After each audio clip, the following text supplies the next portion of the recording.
Brought to you by bedroombattlefields.com, this is the Tabletop Miniature Hobby Podcast.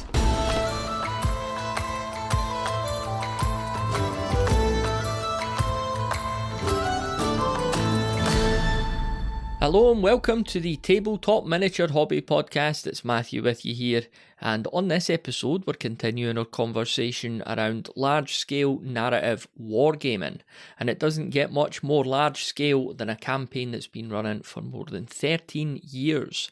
My guest today, Padre, runs Talia's Troubles, which is an absolute gem of a YouTube channel, and I'm sure you're going to enjoy getting a wee peek under the hood to learn about everything that goes into it. I'll also stick links in the show notes to a chat that Padre had with Josh on the Crown of Command podcast, which got into his hobby origin story. I didn't try to replicate that here, as I wanted to use our time to really get into the nuts and bolts of running a campaign like this. But yeah, that conversation with Josh is a really good one, and I'd thoroughly recommend checking it out as well. Just before we dive in, I've got a wee favour to ask of you too. If you're someone who left the hobby in your late teens and came back to it in adult life, then I'd love to ask you some questions for a midlife hobby renaissance project I'm working on. That sounds very grandiose, doesn't it?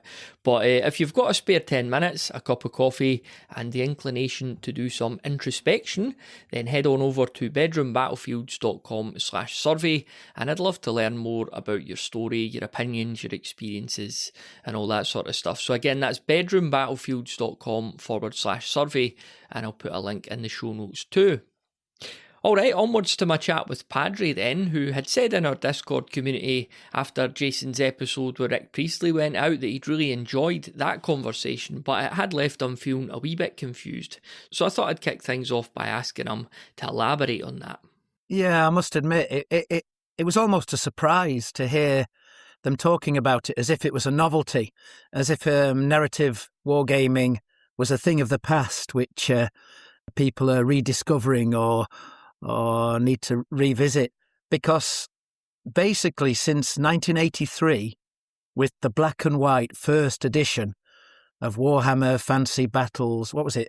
The Mass Combat Fantasy Battle role-playing game? I can't remember. It was a weird combination in the title of it. But we'd been doing narrative stuff. In fact, before even Warhammer Fantasy Roleplay came about, we were using those original rules for both wargaming and role-playing.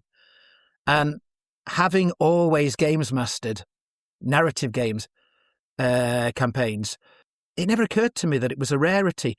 I knew there was a tournament scene out there, and this idea of leagues, semi-finals and finals and that kind of thing. But I assumed outside of that scene, everyone was creating narrative campaigns and unfolding sagas, but apparently not. Yeah, and I mean, what you're doing with the Big Small Worlds project and Talia's Troubles is really like, you've gone really in depth with this over a long period of time. Now, it's obviously attracted a very dedicated fan base as well. I guess, a lot of people are seeing your end product, the way that you're presenting it to the world. But I'm kind of interested to get under the hood here and talk about, what's going on with this campaign. What is it?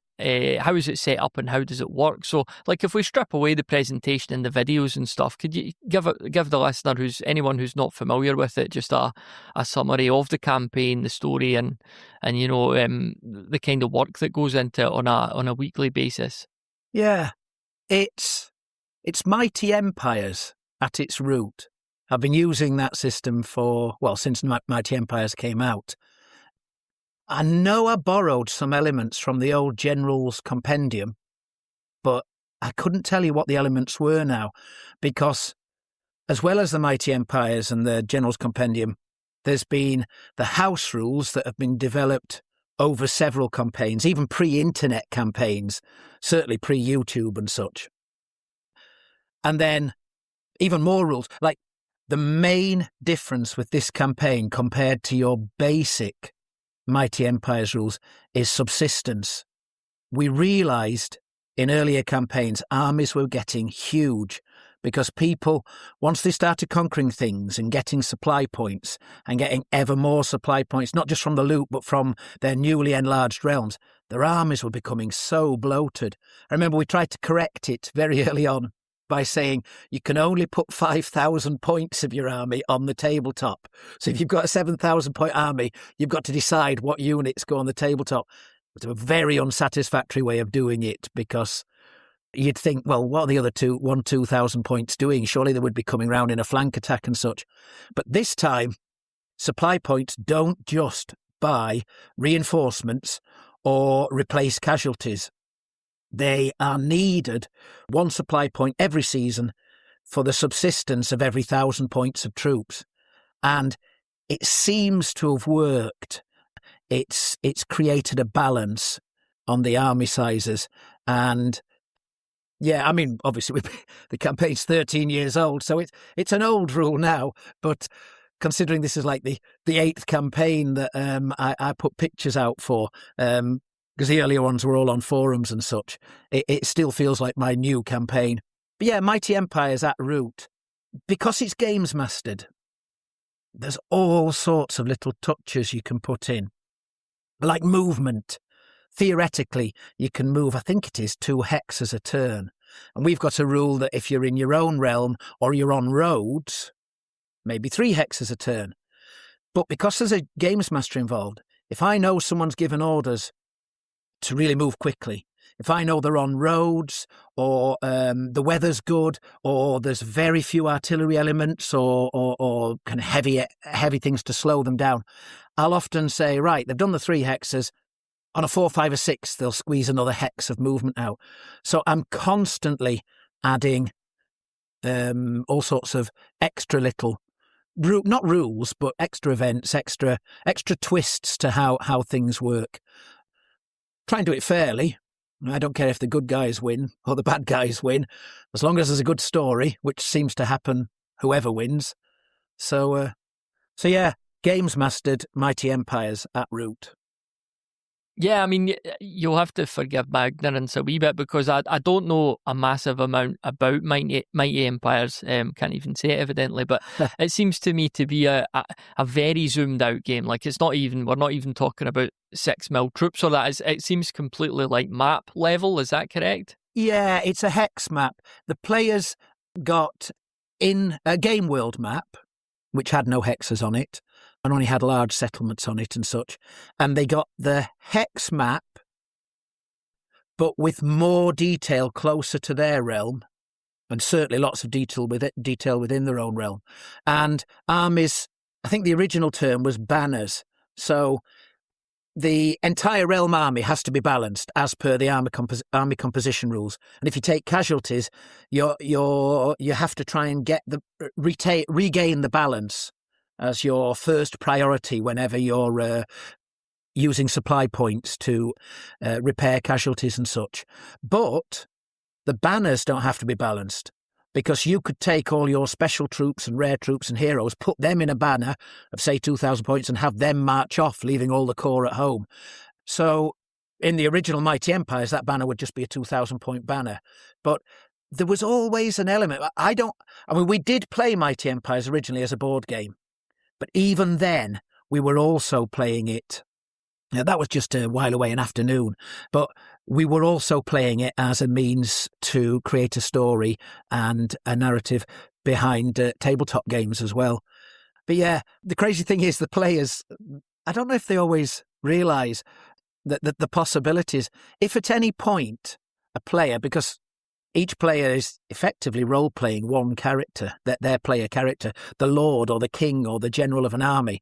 If they were ever to say to me, right, I want more detail about this particular region, then I would just roll a dice for what their advisors and geographers and whatever can come up with, and I'd pretty much give them all the detail they wanted. Because there's meant to be this world of NPCs, this court and clerks and all these people around them. But players sometimes mistakenly still see it as if it is a board game, and those limitations are there. Only in certain aspects. I mean, when it comes to devising Machiavellian plots, they're very keen to have their advisors come up with umpteen alternatives and to really role play it. But yeah, Yeah, I'm interested in that synergy between Mighty Empires, and I think I heard you tell Josh you're playing, is it Fantasy 8th edition? Did I get that right? Yeah. The campaign started during the live period of 8th edition, and because it's 13 years old, it just continued. The thought of, I toyed momentarily with the idea of, we'll convert to the old world. But not only would I have to change the base size on literally umpteen armies worth of figures, but we'd have to play around with all the armies, the points costs. The admin work would be atrocious. So we just thought, well, we'll see this one through, however long it takes in 8th edition. And then maybe if we do something again sometime, we'll think about using a different rule set. I could have done it with 3rd edition and such, but a lot of the players were active Warhammer players at the time, and they were used to 8th. And I needed to settle on one set of rules because I've got the 1st, 2nd, 3rd, 6th, 7th and 8th rules all swimming around in my head. And unless I try and concentrate on just the 8th, I end up quoting rules and trying to apply rules from all sorts of systems or from editions. The only ones I missed, I'm sure this doesn't please Josh, are 4th and 5th, which of course Crown of Command, they seem to be 4th and 5th edition focused. But I always found them a little bit hero hammer, and I wanted the armies, I wanted the rank and file to be important. So I stuck with 3rd through 4th and 5th, and now I'm sticking with 8th through into Old World. Yeah, I mean, it sounds like you're doing the right thing. Like, the rules should be there to support the story and not the other way around. So I don't think it's too important I don't think anyone will be precious about what rules that you're using. Yeah. So I'm interested then, like, how does this kind of look? Like, do you get the guys round and quote unquote play a game of Mighty Empires or run the campaign? Are you sitting around the table with Mighty Empires, and then whenever a battle is arranged or armies clash, then you organise a game of Warhammer? Like, is that kind of how it works? There's no sitting round a table like a board game. Right. It's all done with emails and phone calls and pub meetings. I mean, some of the players aren't even in this country, so and they have stand-in players commanding their armies whenever there's a tabletop game. And some of them were old next-door neighbours who now just live on the other side of the village. So I get to go to the pub with that guy and go through everything with him. But it's done like play-by-mail or play-by-email game, with phone calls and meetups. And then, and I'll send out the reports, as well as the stories. I create a general end-of-season report, which becomes the basis of the individual players' reports. But each one of those reports, I mean, they're huge long essays each at the end of each season, each one of those has extra elements that only they know, whether they're right or wrong, but information for them and their particular circumstances and the composition, the casualties they've received, this, that and the other. The general report then becomes the basis of a story that I put out illustrated on my website, which will then become one of the campaign videos when the campaign videos catch up with that particular story. I'm still a little bit behind. I think I'm 6 videos behind the real end of the campaign. I don't mean the end. I mean the current moment in the campaign. So that they get these very detailed reports at the end of every season. They also, if they're with a force, then they're getting reports all the way through the season as well. I mean, if they stay at home and send armies out, then they'll get messages every now and again, but they'll get most of the information in the end of season report. But if they're with an army, I have to send them stuff all the time because they're travelling with the army and they're learning all sorts at the cutting edge of whatever their army's doing. So it can be dizzying. I mean, sometimes you end up with about 10 pages, because I try and record everything, as in have files, text files, so I can refer back to everything we've discussed. Otherwise, they'll be saying, hang on, that's not what you ruled. Why has that changed?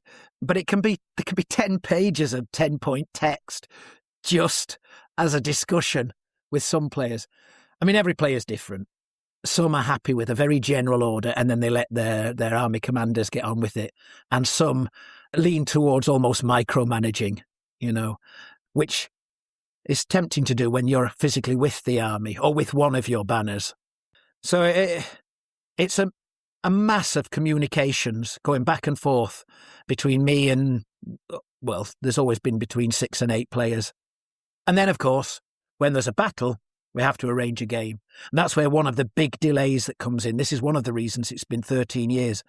Trying to, with real world obligations, real lives, trying to get 2 guys from a different part of the country, sometimes 3, sometimes 4, to all be available to play a game on the same day, that can take months sometimes to arrange. So that's one of the things that slows the game down. But to be honest, I then use that time to paint more figures and to write more illustrated stories, connecting it all up and such. So I feel like I'm active in the campaign all the time, but the players can feel, I mean, some of them have been inactive for nearly 2 years just because it's taken 2 years for 3 seasons to go by and they've not done much beyond recovering during that time. How long is a season? It's not measured in real world. In a real world sense, it's basically 4 turns. And a season, I think, in the game is about 3 months. But the turns, I just assume they're several weeks. That's all quite hazy. I don't think you need to be that detailed on things like that, especially in a kind of medieval Renaissance fantasy world. Can you explain what you mean by turns, then, at the risk of asking a stupid question? Well, yeah, in the original Mighty Empire game, every season had 4 turns. So in every turn, you can move a certain number of hexes, if you see what I mean. So, and if a battle takes place, that tends to consume that turn. It's unlikely you'll move to another hex and fight another battle in the same turn. Of course, with a games master, if that's the orders, if it's some sort of lightning progression, then maybe that would be incorporated and such.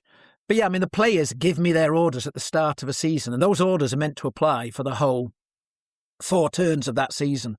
But of course, if they're with an army, during each turn, they're getting information from me, and they're changing their orders anyway because they're actually actively campaigning with the army. They're being fighting front generals.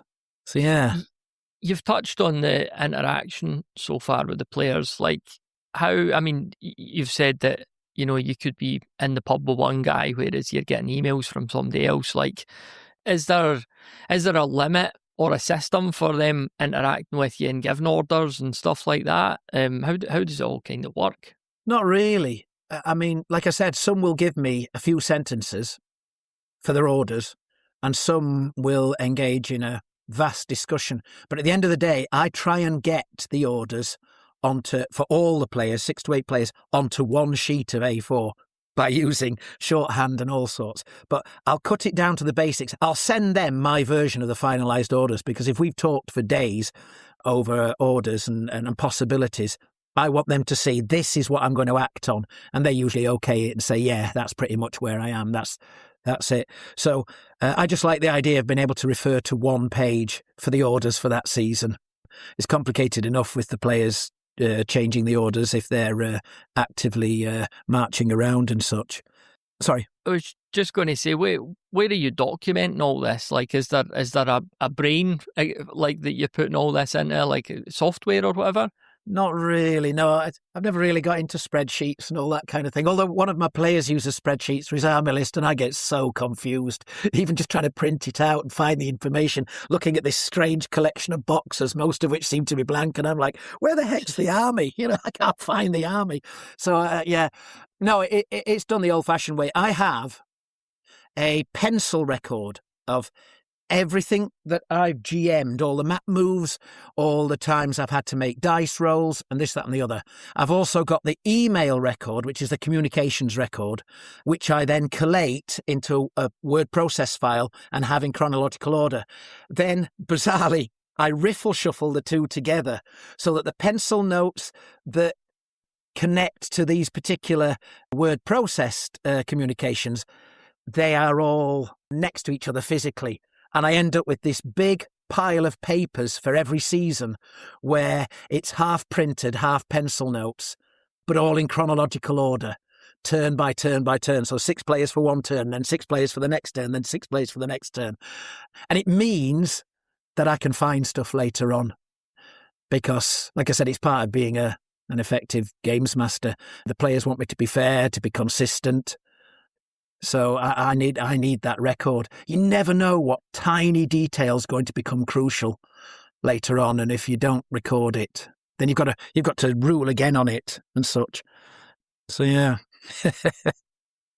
It made me think before we were chatting about there's this thing I've heard of in improv called yes and, when people are doing improv performances, and the rule of thumb seems to be like you're never allowed to just say no, or if somebody comes up with something, no matter how outlandish, you've got to kind of run with it. And I'm curious as to how much you relate to that as a GM. And I'm not necessarily saying you just let players do what they want, but if they want to try and push a story in a certain direction, presumably they'll have the opportunity to at least try to pull it off. Does that kind of resonate at all? That last thing you said is the important bit. I don't say you can do whatever you want. I say you can try whatever you want to try. You can give whatever orders you want. All my job as the games master is, well, there's the first job, it's the advisors. And whenever I give advice, they tend to get 3. They'll get the guy who really likes the idea and is singing its praises. They'll have a guy who's kind of neutral and saying, well, we'll need to do this, that, and the other as well. And the guy who's really against it. And I don't weight them. I just wait for the player to decide which one they're going to do. But as Games Master, I then basically cost it and come up with rules for it. For example, the Porta Majoran player, Damien, he wanted a Colossus, a bit like the Colossus of Rhodes. This huge magico-mechanical giant which was going to guard his city. And he said can we use the stats from, I think it's called a Hero Titan in the Tomb King's army list. So I said, right, well, we're lifting it from another book, from a different army list. So I don't know if I increase the cost by 2 or 1.5. But anyway, I said, I'm going to increase the cost. So he had to pay more supply points, because every supply point is meant to buy you 2,000 points worth of troops or casualty recoveries. But that cost him more. And then on top of that, I said, you're going to have to assign a wizard, at least level 3, who's the one who's brought this thing to life and is needed to keep it going and to control it and such. So all of that was done. He paid the extra points. He had to pay points to get this wizard, the wizard Hakim, to look after it. And then about 2 seasons later, even though this was meant to be this thing that was going to defend his city, standing there, scanning the seas and scanning the land, he said, I want to take it on campaign with me. So I said, right then, there's going to be an extra supply point cost for your army, not just the subsistence, but all the horses and wagons, the ridiculous number of oxen and wagons and such you need to haul these huge wagons that are carrying this thing. But also, it'll slow you down massively. And it did. He was going about 2/3, a half to 2/3 as fast as a regular army would. So even slower than an army hauling cannons. Now that had consequences, because he got to the end. He went north to fight the vampires, did really well, burnt Miragliano, cleansed it. On his way back, he refused to leave the Colossus, even though the Sartosan pirates had already started raiding his realm. If he'd not had the Colossus, or abandoned that Colossus, he would have got there before they raised the last 1 or 2 settlements. But no, he wouldn't do it. Admittedly, it was a calculated gamble. He wanted the Colossus, and he knew as long as he got back before his capital city fell, and he'd got some outlying supply settlements that he could use, and he'd taken loot on his... He'd got it all balanced. But yeah, so it's not a matter of ever saying no. You'll get one advisor saying no. Oh, that's a terrible idea. But the GM's just got to come up with points, costs and such. Like with Guidobaldo Gondi, this is the guy who lives on the other side of the village. I meet him in the pub. My God, he's not a wargamer. The guy moved in next door. In fact, a guy moved in next door to me who, the day he moved in, I turned to Ruth and I said, this is me in my 30s. I said, wouldn't it be strange if this new neighbour was a Warhammer fantasy player? And it turned out he was. So, yeah, strange. So I then started gaming with him and his friends, who are now in the campaign, although he's moved away years ago. But his friends are still in the campaign. And then the guy from 2 doors down, became interested, we ended up with this weird moment where on this strip of 5 terrace cottages, 3 blokes and their wives, or ladies, were all involved in the campaign. Helen next door was a barbarian queen, and there was a princess who was the sister of. And so the girls weren't. I call them girls. That's terrible. The women weren't playing the games, but they were giving me the orders. They were getting reports. I used to sit in the kitchen and give them the reports that their advisors were giving them. But this guy, who was never into war games, he's the one that comes up. This is why Guido Baldigandi has become one of the most interesting characters in the campaign. He comes up with such Machiavellian things that I would, even if I was playing the part of advisors, I just wouldn't think of these things. The trickery that's gone on, the lies and obfuscation that's gone on constantly through him. I mean, sometimes it works and sometimes it fails. And I can't even go into the details because it's kind of all part of an ongoing story. And I'm not even sure with some of the tricks he's played whether there's anyone in the world of Tylea who can actually tell you the truth and is certain of the truth themselves. But yeah, you don't say no to him. You just say, well, that's great. Let's see how. What's got your attention right now in the hobby? What are you painting, playing or planning for this month? Head on over to bedroombattlefields.com/voicemail to submit a clip for our monthly hobby update episode. That link again is bedroombattlefields.com/voicemail. And now back to the show. How that plays out, if that's even possible. Very cruel sort of personality, though, his player character, because he loses people all the time to these crazy schemes, but he doesn't care. They just fall by the wayside. At one point, he was challenged by was it the tyrant prince? Was he called Prince Garenzo of Trantio? So he sent his son up the ladder because he had his son there as a hero character, and his son died in the challenge. But he just turned to me and said, remember when we were coming up with the background for my character? I said, yeah. And he said, I had 2 sons. I went, yes. He said, well, there you go. I've still got an heir. And Lord Silvano became the heir. But he had actually said that. And that would have been a little pencil note from earlier in the campaign for me to check and go, oh, yes, he did. He said he'd got 2 sons and the younger one's still alive. So yeah, don't say no. Just see how the story pans out.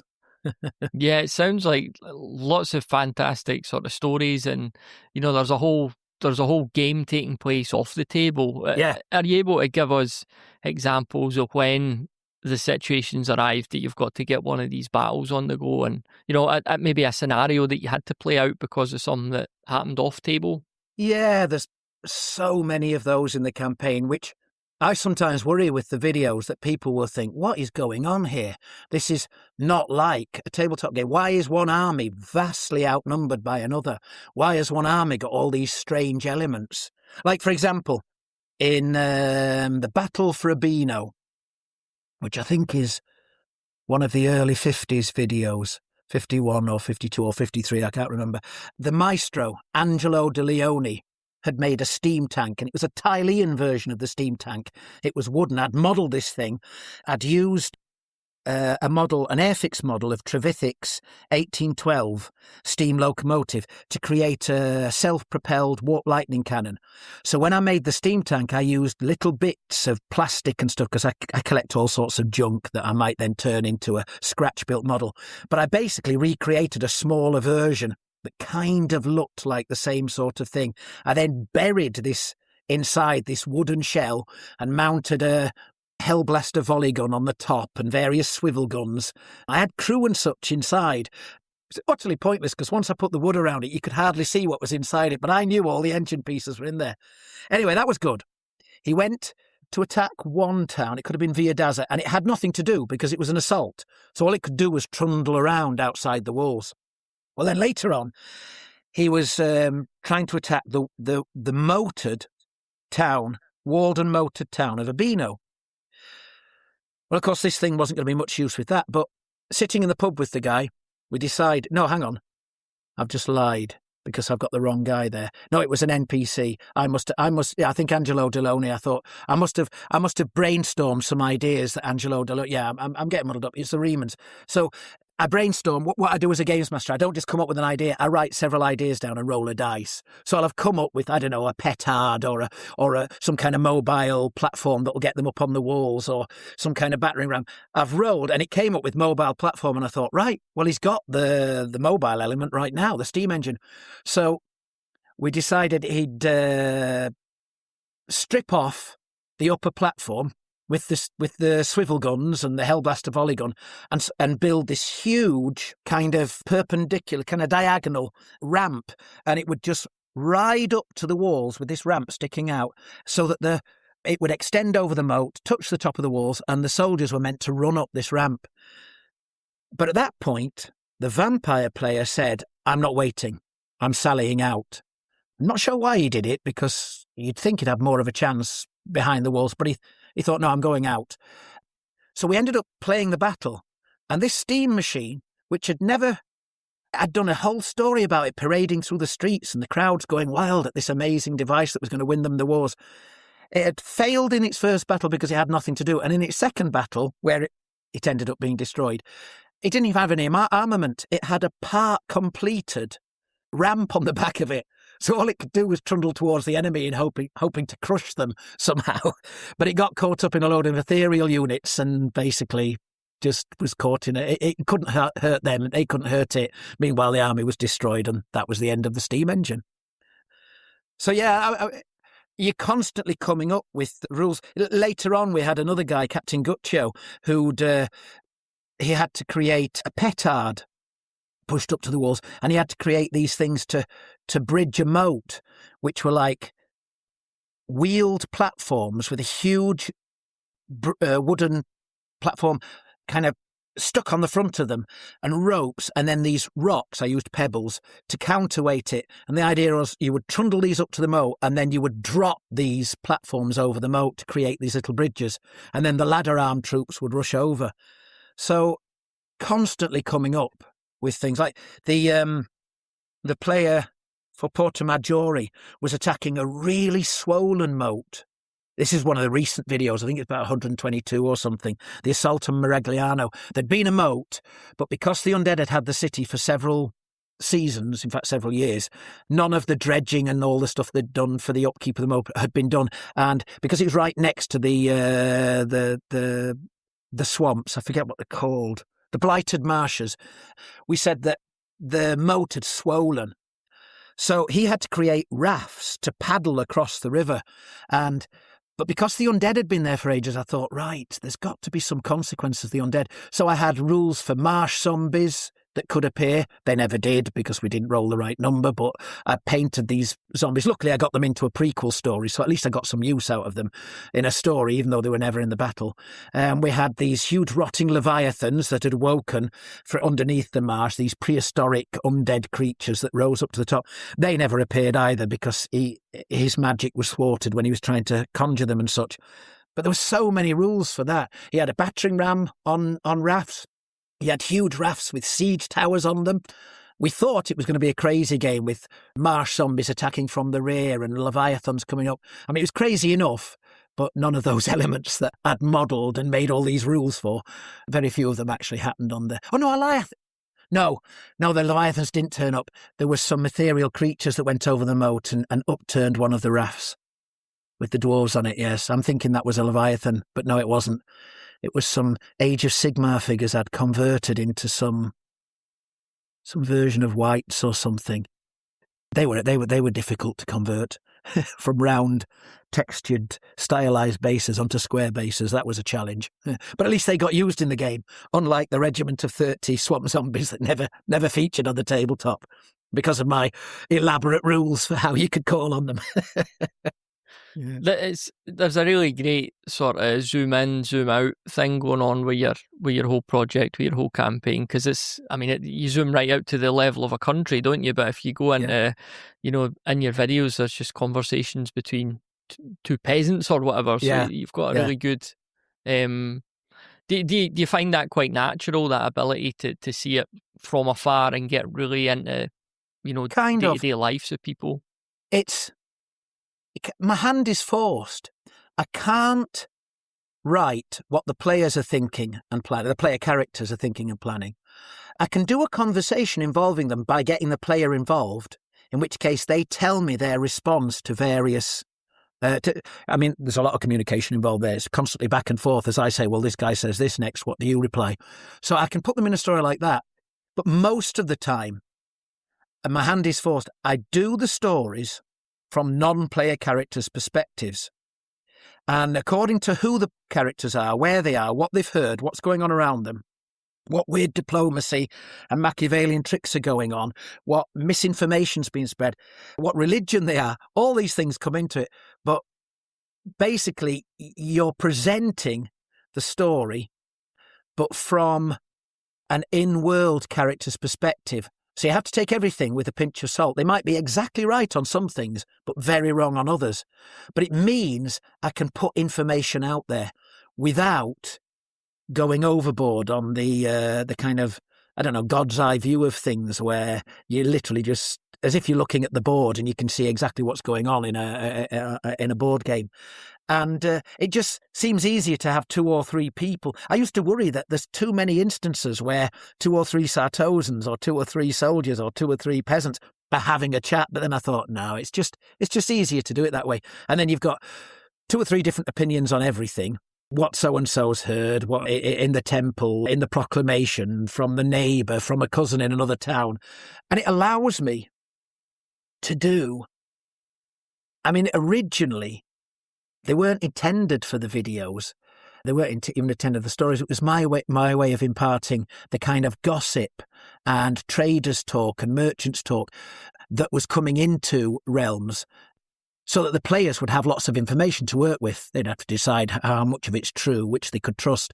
But then, of course, it's turned into the videos, into the stories, and you can have a lot more fun with it. But it's still serving a very practical purpose, because without those stories, there's less information for the players to work on. I don't know if every player necessarily takes all the information on board. I'm not even sure if they all necessarily watch the videos or read the stories in great detail. But if so, that's not a problem, because it just means their player character is the kind of careless lord who doesn't really care what the gossips say and such, and sifting through all the ifs and buts and tiny details of things, and just gets on with their own scheming and plotting and plans. Do you ever struggle with emotional investment in the players, given that this is such a long-running project? Well, it's 13 years. Since 2013, I do worry that the players might get bored or frustrated.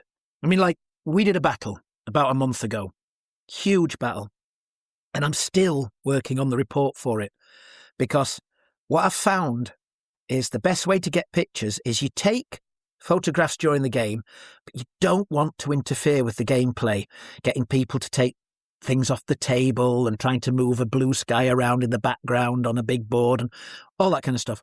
Slows the game down, frustrates everyone. So, this is the most ridiculously time-consuming way of doing it, but this is the best I've come up with so far. I take pictures as a record, and then once the players have gone home, it took me 2 weeks using the same table and all the same figures to set everything up and move by move, casualty by casualty, reenact the entire battle so I could take proper angled, focused pictures. So that took me 2 weeks just to get the 100 pictures. I didn't used to do so many pictures, but now I've got videos in mind, because up until halfway through the campaign, I didn't even imagine I was going to be doing the videos. But now I've got videos in mind. I like the idea of lots and lots of pictures. You don't want something on the screen for a whole minute while you're talking about other things. You want something on the screen that's relevant for almost every part of the spoken words. And then, even at that stage, you've then got to write the story. You've got to arrange all those pictures in an order and come up with the report. Sometimes you're doing it from a strange angle, like the time I did a story from some boys' perspective, one of them had watched the battle from a tower window on the wall and such. So, in a nutshell, it's a month later, and I haven't done any of my GM duties. I've kind of penciled the casualty recoveries and such, but I haven't passed that on to the players. And you've got to have patient players, where not only did it take us weeks and weeks to arrange the game to get everyone together at the same time. It then takes me weeks and weeks to even give them any information about the consequence of the game, the actual details and exactly where everyone is and such. And say to them, right, give me your next orders for the next turn. What are you doing now? So I do worry about boredom. But I think the players don't mind, purely because they're used to it. They've had 13 years experience of it. And they know the end result is the stories and the videos, which I think they're interested in, and they know other people are interested in. So I think they might feel like they're just contributing to this unfolding story that's been put out to the public. But without the videos, without the stories, and without the crazy modelling projects and such, the campaign would run. This would be a 3-year campaign, not a 13 years campaign. But we have had we've had one person leave the campaign and leave the hobby out of sheer frustration. Literally walking out on a game was the strangest thing. I fully understand his frustration.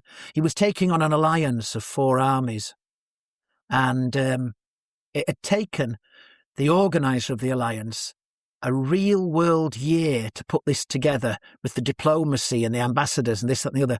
And each of these Tylean states didn't have a powerful army, but I'd got this pattern for what a standing army would be, the core of an army around which you were meant to recruit a bigger army should you need to defend yourself or go on an offensive war. So every army had some sort of foot troop, some sort of horse, light or heavy, some sort of artillery, an engineer to look after them, maybe a wizard. And then you'd build from that little core of, say, I don't know, 800, 900 points with the supply points that they'd got stored. So what had happened on this game is there was this battery of 6 or 7 cannons on this hill.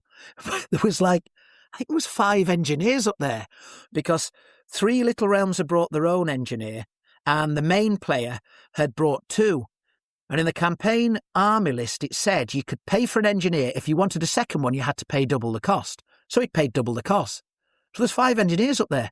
Now, can you imagine the damage done to his Terrorgeist and his Mortis engine by 7 cannons with 5 engineers re-rolling? I mean, they just destroyed them in the first turn. And he was so disgusted, thinking that somehow this was utterly unfair, that he left the campaign. And yet I knew, well, it's kind of unfair on the day, but this player has put all that work into it. There's a reason that the multiple engineers is an accident of a doctrine I created for my little world, where each nation would make sure it had an aspect of every kind of troop in its little standing army, and an engineer to look after whatever one artillery piece they had. And the player coming up with this strategy and putting the time and effort into it to make sure that he wasn't arriving with his 2,500 point army, he was arriving with a 5,000 point army with Verezans and Pavonans and Lucinans, as well as his Porta Majorans. Can't even remember who the 5th army was. So it can be frustrating. But I think that player was used to playing one-off games with equal points of armies. And even though he'd been in the campaign for quite some time, this was just such a shock to him, almost as if everyone was ganging up on him, which of course they were doing. I mean, I put him in the far north because I thought, hang on, he's a natural, as a vampire, he's everyone's enemy. Even the Machiavellian types in the south are going to be threatened by a vampire and want to deal with him. So I'd put him in the north, and I'd given him slightly larger starting forces and such.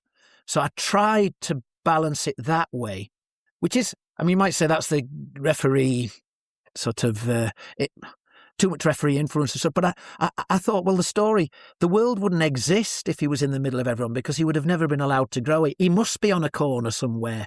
He must be out on the periphery where people can't get to him. Otherwise, he would have never got to the point where this vampire was commanding armies. So it made sense story-wise as well. But yeah, that's the only bad feeling I think we've had in the campaign, and I feel guilty about it to this day. And yet at the same time, I kind of think, well, until it happened, we had no idea he'd see it that way. Yeah, just an unfortunate it is match expectations, isn't it? Yeah. The fact you've been going so long and that's been the only incident must be a good thing. Are there any other like potential pitfalls to be aware of for going super narrative? You know, for anyone listening that's thinking about doing something, not necessarily the same, but some sort of narrative campaign, anything else that they should maybe watch out for? Well, you can't underestimate the lack of balance in the tabletop games that are caused by strategic decisions, diplomacy, trickery, plots. Just the decision to separate your realm's army into two separate banners because you're worried about the north and you're worried about the south. And then the enemy comes just from one direction, suddenly outnumbers you twice, 2-1. These kind of things.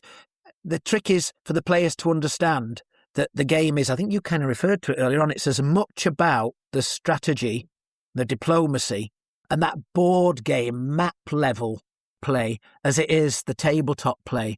There's, that imbalance, I think, is the thing that strikes people. I think it makes for marvellous stories and campaign reports. Like the time the Pavonen player had he'd captured the city of Trantio, and then when he realised Razgabaldagut's double army of ogres was coming towards him, he raised his own city. He decided, well, I'm not having them raise this newly captured city and take the loot for themselves. I'm raising my own newly... So he raised the city and then took the populace, a lot of them, this great mob of labourers and servants and such, workers, and tried to make it to another city that he'd recently captured, Astiano. So we did a scenario, because the ogres had a better movement rate and such, and I thought, they're going to catch them. We did a scenario where we had the walls of the city, we had his standing force and a few extra regiments he put in there in the city. We had the refugees kind of at one corner of the table at the other side, and the ogres at one corner of the table on the other side. So that there was this race. There was the baggage worth so many supply points, the big mob of peasants worth so many points and such. And it was completely unbalanced. There was no way the Pavonens were going to win. They weren't going to defeat the ogres, but could they get some of the supply points they'd raised, some of the people, some of the forces they were bringing from Trantio into the city walls? And of course it led for an amazing story, or it created an amazing story, because at one point he made the decision, he thought, right, that's it. If I keep the gates open any longer, I risk them bursting in. And then it becomes an assault of this city. You know, and I think he was hoping reinforcements would get there and he could perhaps, with enough troops, make a stand there. So he shut the gates. And he shut the gates on the women and children of these poor peasants outside. He'd got some baggage in, he'd got his volley gun in, and he shut the gates. So yeah, you get a lot of unbalanced combat, tabletop games, but they can be unbalanced in a scenario. Says, I'm a games master, I'm very rarely a player, but I keep thinking I would enjoy just as much, if not more so, being the small army on a field and seeing if I can achieve an objective before I die gloriously. To me, that's as much fun. The narrative side of it is what it's about. You know, I don't watch football and sport and such with leagues and semi-finals, and, you know, it's the story. But not all players like that. They don't like the imbalance that comes about. That's the major pitfall, I think. Yeah, it's all about victory conditions, isn't it? Like a victory objective for you as 200 men holding out against 100,000. The victory objective is going to be different, isn't it? It's just going to be how many of these guys could we take with us before we die. So yeah, it's pure storytelling, isn't it? I mean, as much as you're a games master, you're a storyteller at the essence of it all, aren't you? And because I put all the effort into the story, because I have this vast record of notes and every little decision, even the NPCs and such. I mean, if a player sends an army out under another commander, one of their own servants, that becomes an NPC force. They've got their orders, but at the end of the day, if a new situation arises that the player hadn't predicted in the orders, then the player's not there. The player can't do anything because the player is the player character, that one individual person somewhere in the campaign world. So even the player's forces can end up with me thinking, right, I'll come up with three things: a cautious idea, a middling idea, and a bold idea, and I'll roll between them. But what I tend to do then is I record what the result is, and I remember that that particular NPC was bold. So I will then subsequently, if they're in a similar situation, I will weight the options towards bold ideas, so that there's far more likely that he'll do the bolder thing. The scenarios for the tabletop games always arise from those stories, from either an NPC's decisions or the player's orders coming to fruition, or certain orders meeting a certain event, a certain circumstance.